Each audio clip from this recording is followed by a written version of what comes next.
Yeah, my wonderful people, viewers and subscribers, say make una hear waiting they happen no because also when me kamado ebufe ya amanna ya.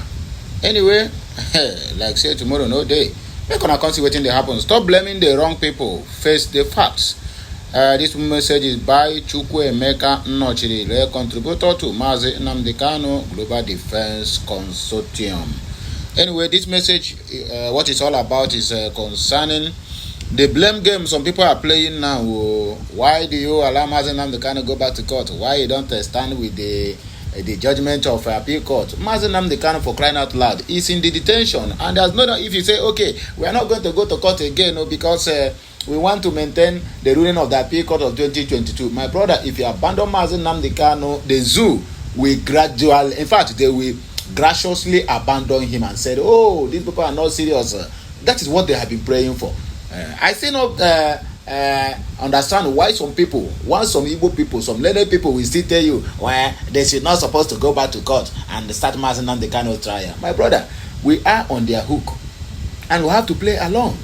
At least going back and forth in their so-called legal battle is what is diminishing their the little presence they have before the international community. You don't know what is happening. Anyway, let me just read this article, then we'll come back and digest it the more. Okay. He said, to those ignorantly shouting that Mazi Nnamdi Kanu should boycott the ongoing court proceedings, how daft can you be? Of course, it is daft. How do you expect a man already in detention to boycott a court? When the court is the only platform where legal redress can be sought? This level of ignorance is not just disturbing, it is dangerous. Let's be blunt. Okay, the disgraceful betrayal that led to this mess was not committed by the current legal team. It was committed by Michael Zekome, SAN, and Ifeanyi Ejiofor, and no amount of finger pointing or gang up will change the record.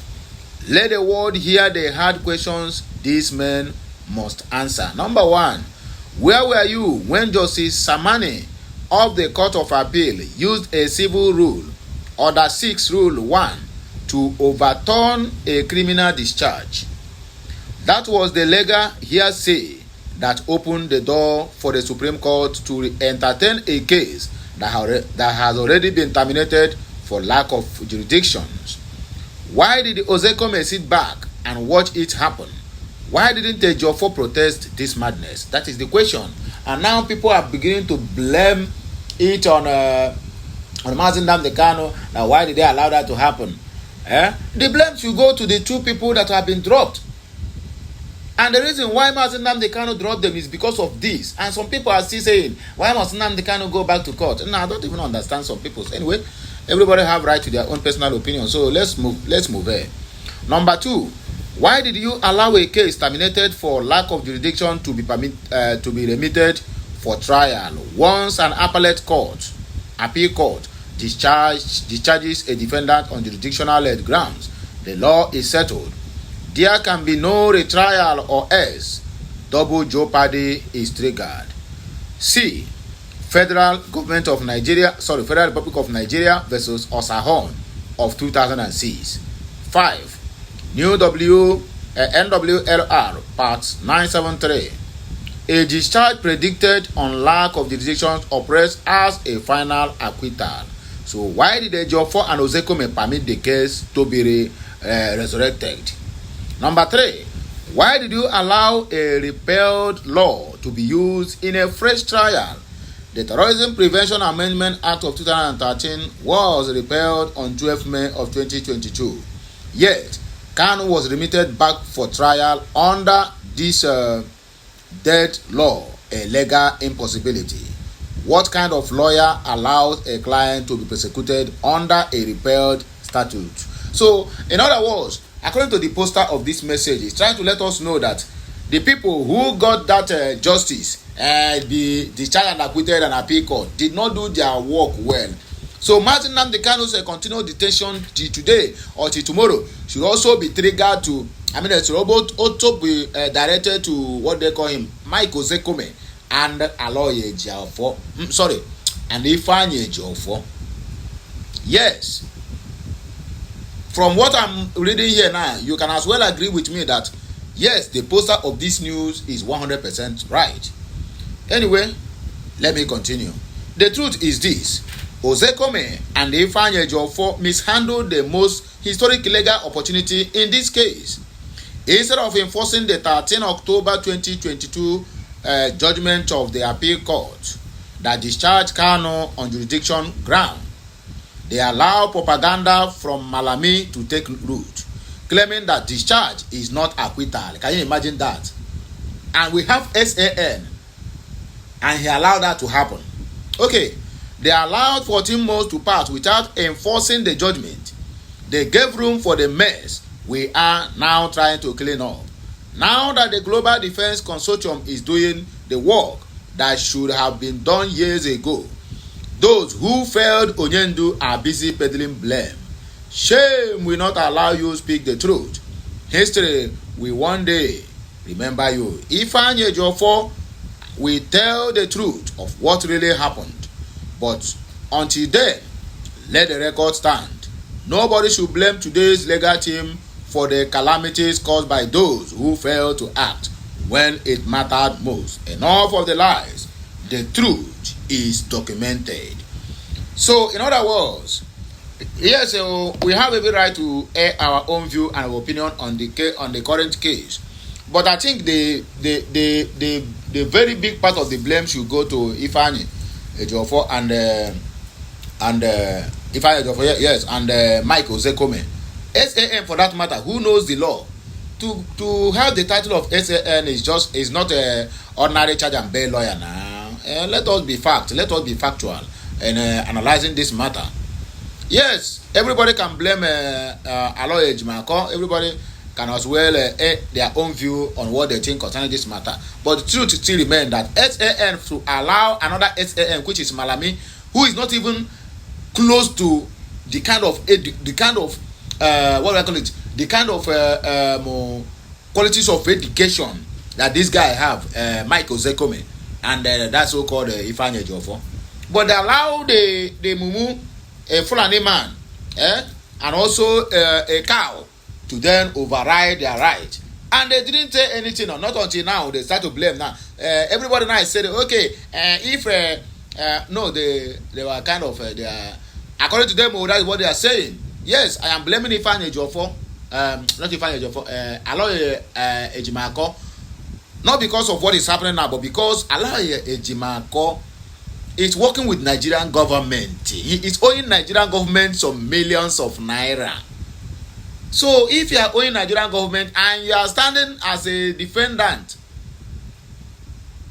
and where Nigerian government is a prosecutor, my brother, how does it align now? Some people say that I should keep a Aloy Ejiofor out from my mouth and from this case. My brother, let us look at this matter holistically. We understand that where I'm going. Listen to me, this is my own personal opinion, and I'm not